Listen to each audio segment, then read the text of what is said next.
Contestation à Risoul, une émission de Radio Zinzine. C'est un entretien avec Rémi Bernard, qui est délégué de l'association internationale Mountain Wilderness dans les Hautes-Alpes. Cet entretien a été diffusé une première fois sur les ondes de Radio Zinzine dans le cadre du Génie des Alpages du 27 décembre 2024.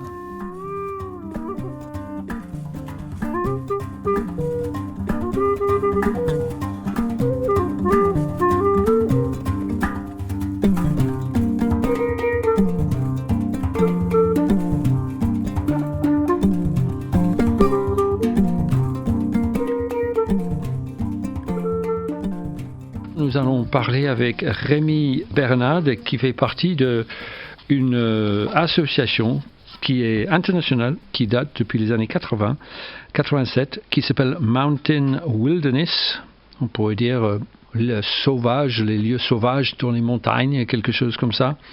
Et ce qui m'a donné envie de l'appeler, c'est qu'il y a eu un article début décembre, c'est le 2 décembre, dont Reporter sur Risoul dans les Alpes, et une forêt de presque 10 hectares, genre 8-9 hectares, qui risque d'être détruite pour encore des hôtels de luxe dans cette station de Risoul. Et donc il va nous parler de tout ça, et ça nous donnera aussi l'occasion de découvrir un peu plus sur cette association Mountain Wilderness dont nous avons peu parlé sur les ondes de Radio Zinzine jusqu'à présent. Voilà, on va faire une petite pause musicale et on va déjà essayer d'appeler Rémi Bernard.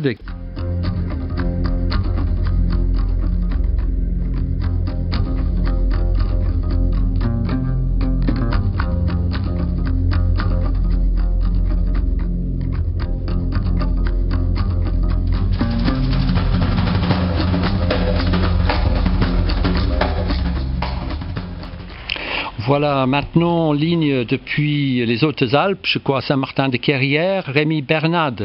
Bonsoir. Oui, bonsoir.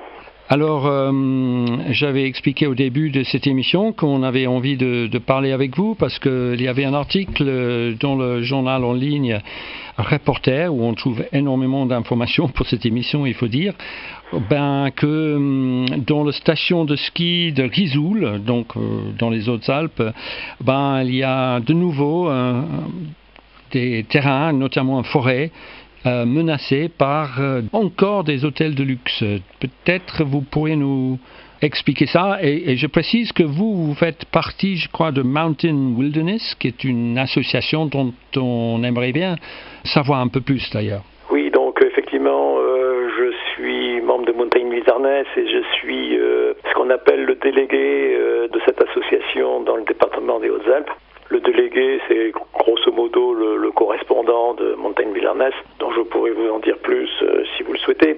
Alors effectivement, sur Risoul, il y a un gros problème puisque la station veut agrandir ses zones touristiques et ses zones d'hébergement, et ils ont l'intention de raser 8 hectares de forêt pour construire 2500 logements. Je me rappelle plus le nombre de mètres carrés de béton que ça représente, mais c'est assez impressionnant. Donc nous on s'oppose à ce projet vers le toujours plus de logements, toujours plus de béton à la place de la nature. Sachant que déjà, ceux qui connaissent Risoul, il y a des grues de partout, ça construit de partout. Et Risoul, c'est 80% de lit froid, donc 80% de logements qui sont occupés au maximum 3 semaines par an. Donc nous, ça nous choque que la station veuille s'étendre encore, construire encore, bétonner encore plus. Et toujours en visant le haut de gamme. Maintenant, c'est le mantra de toutes les stations. Il faut monter en gamme, attirer des touristes de plus en plus riches. Et pour ça, on va aller chercher aux 4 coins de la terre, quoi. Oui, apparemment, cette nouvelle construction qui serait nommée, c'est un peu ridicule, le hameau des Grands Bois, mais justement, ça va remplacer des bois, des forêts. Absolument, oui. Et alors, ironie de l'histoire, quand la la station de Risoul s'est construite, il y a eu des forêts qui ont été rasées et en compensation, des zones ont été reboisées. Et ces 8 hectares de bois, malheureusement, ont fait partie de ce programme de reboisement dans les années 80. Et c'est un reboisement qui a bien marché, ça a été une belle réussite, puisqu'on trouve des plantes qui sont maintenant protégées au niveau national, au niveau de ce projet de construction. On trouve aussi, je crois qu'il y a 20 espèces d'animaux protégés qui se sont établis dans cette zone. Donc ça nous révolte de savoir qu'on veut raser tout ça, qu'on veut détruire ces espèces protégées pour bétonner un peu plus la montagne. Oui, semble-t-il, ce seraient des immeubles de 7 étages avec un parking souterrain de 770 places, avec 2 piscines extérieures, voilà, une route goudronnée. Oui, c'est monstrueux, donc et des hôtels de grand luxe avec des piscines extérieures et des logements à n'en plus finir, alors que, comme je le disais, il y a une bonne partie de Risoul qui est vide la plupart de l'année.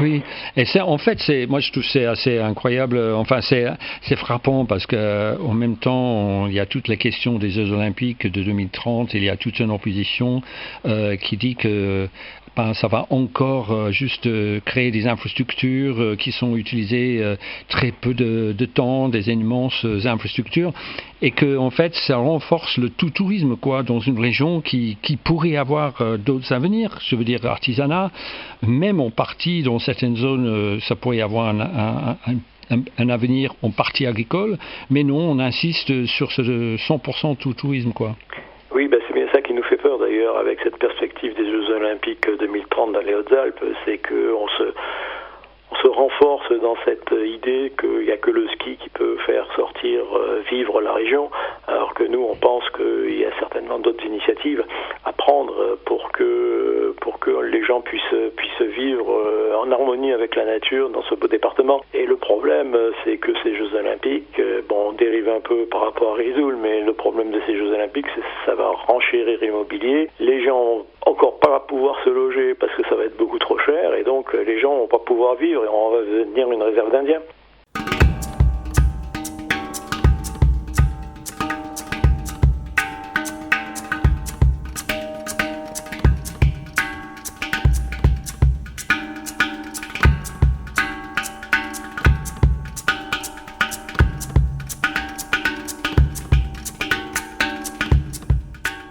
Donc face à tout ça, vous êtes, je crois, 4 associations qui ont fait des recours. Oui, c'est ça, oui. Donc on s'est réunis, donc il y a nous, Montagne du Gernas, il y a également la LPO, donc la Société... Ligue pour la protection des oiseaux, oui. Des oiseaux, voilà. Et puis il y a notre allié de toujours, qui est la SAPN FN05, qui sont avec nous sur ce dossier. Et il y a un 4e larron, et là c'est un peu moins ordinaire, on va dire, c'est l'association des propriétaires de Risoul, qui s'appelle la RAP 1850, qui eux aussi trouvent que c'est pas l'avenir que mérite la station, qu'il faut faire autre chose et que ce projet n'a pas lieu d'être. Donc, curieusement, on est aussi associé à une association de propriétaires qui sont avec nous sur ces recours. Ça doit peut-être embêter un peu plus les promoteurs, parce qu'ils ont un peu l'habitude d'avoir des organisations plutôt écologiques contre eux. Mais là, les propriétaires, c'est quand même économiquement et etc. important à Risoul. Ah oui, je pense que d'ailleurs, la commune de Risoul qui soutient à fond le projet doit être embêtée que cette association de propriétaires lutte contre leur projet du hameau des Grands Bois. Donc on a pris une avocate qui nous aide à déposer des recours, et on a 5-6 affaires sur la table là qui devraient être jugées au début de 2025. Donc on a fait des recours contre le permis de défricher, contre le permis d'aménagement et contre les permis de construire qui ont été déposés. D'accord. Autre chose qu'on découvre dans l'article de Reporter, il y a des magnats de l'immobilier, et notamment Jean-Paul Schaeffer, qui apparemment, lui c'est pas rien, hein, il a apparemment au moins 57 sociétés immobilières et il serait impliqué dans ce projet de hameau des Gombois.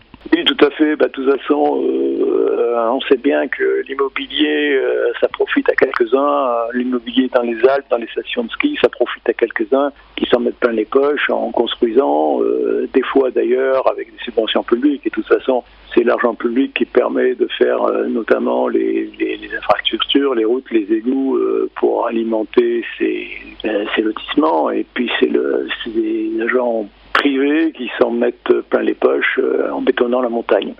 C'est ça. Il est apparemment de société immobilière et aussi poids lourd de l'hôtellerie. Et oui, d'ailleurs, les hôtels qu'il veut construire, il veut construire des hôtels à Risoult, ça fait partie de son projet. Alors, ça veut dire que dans les quelques semaines ou 2-3 mois à venir, vous avez l'espoir que ces recours qui, pour le moment, ne sont peut-être pas suspensifs, mais ou pas? Alors les recours, non, les recours qu'on a déposés ne sont pas suspensifs, mais on espère avoir un jugement donc au premier trimestre de 2025, voire un peu au-delà, qui nous permettront d'annuler complètement les autorisations qui ont été données et de suspendre le projet. D'accord. Et en fait, il y a, semble-t-il, quand même un lever de bouclier assez fort, quand même, on pourrait dire, des habitants. Vu le fait qu'il y a les propriétaires, mais il y a 3 associations, mais en général, la population un peu permanente de Risoult et autour est clairement informée. Et est-ce qu'on peut dire qu'il y a une opposition assez forte?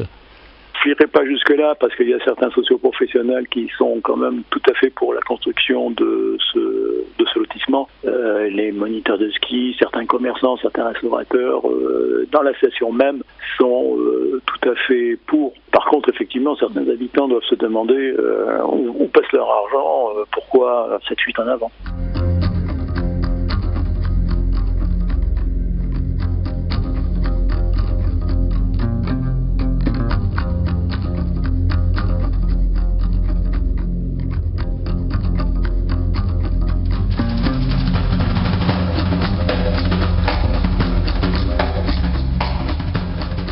Ce serait intéressant de maintenant évoquer un peu plus Mountain Wilderness parce que nous connaissons peu cette association qui apparemment est internationale, a été créée en 1987, je crois.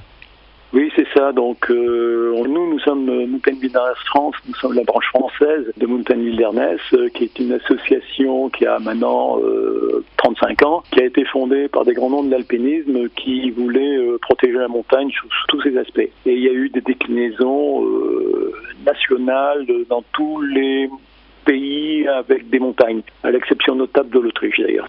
Et quelles sont les activités principales en fait de Mountain Wilderness? Alors disons qu'on a on peut dire qu'on a 3 secteurs. Mm-hmm. Donc le premier, c'est ce dont on vient de parler, une opposition franche à des projets d'aménagement, à des pratiques en montagne qui nous semblent aberrantes, comme par exemple les loisirs motorisés en pleine nature, comme les motoneiges, des aménagements outranciers comme on peut parler de la réserve collinaire de Laclusa qui a fait tant parler d'elle il y a 3 ans déjà. Bien sûr. On s'oppose à la construction du 3e tronçon du téléphérique de la Grave.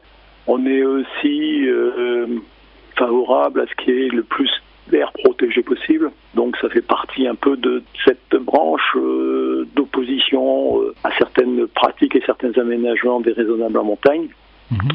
D'autre part, on souhaite encourager ce qu'on appelle les pratiques vertueuses, à savoir, par exemple, on a une campagne qui s'appelle Changer d'approche, qui consiste à inciter les gens à ne plus prendre leur voiture pour aller en montagne et à prendre plutôt les transports en commun. Actuellement, on fait un peu du lobbying au niveau des clubs d'escalade, des clubs de montagne, pour qu'ils essayent de changer leurs pratiques en ce sens.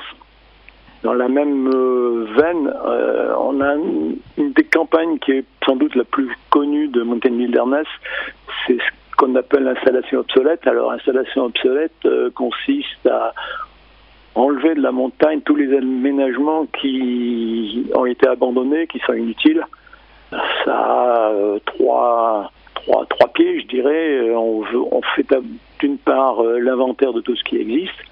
On fait nous-mêmes des chantiers pour démonter certaines installations. Notamment, on s'est beaucoup attaqué aux barbelés datant de la Deuxième Guerre mondiale qui sont encore le long de la frontière franco-italienne.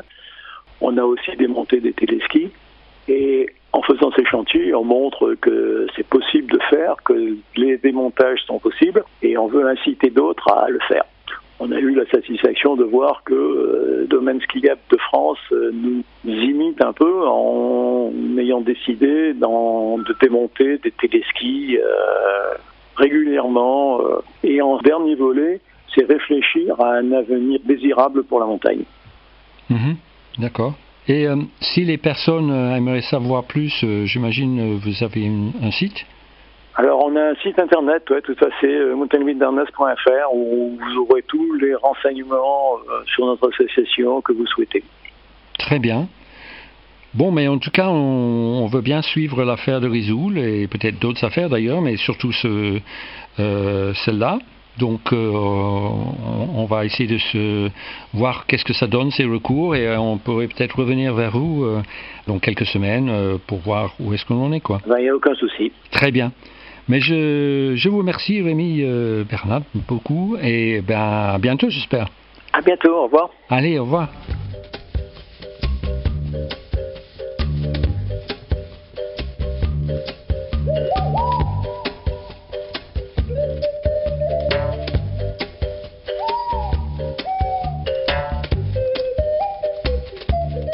C'était Contestation à Risoul, une émission de Radio Zinzine. Un entretien avec Rémi Bernard, qui est, je vous rappelle, délégué de l'association Mountain Wilderness dans les Hautes-Alpes. Les musiques qui accompagnent cette émission sont du Haddock Quartet. Si vous voulez réécouter ou télécharger cette émission, vous pouvez la retrouver sur le site de Radio Zinzine qui est www.radiozinzine.org.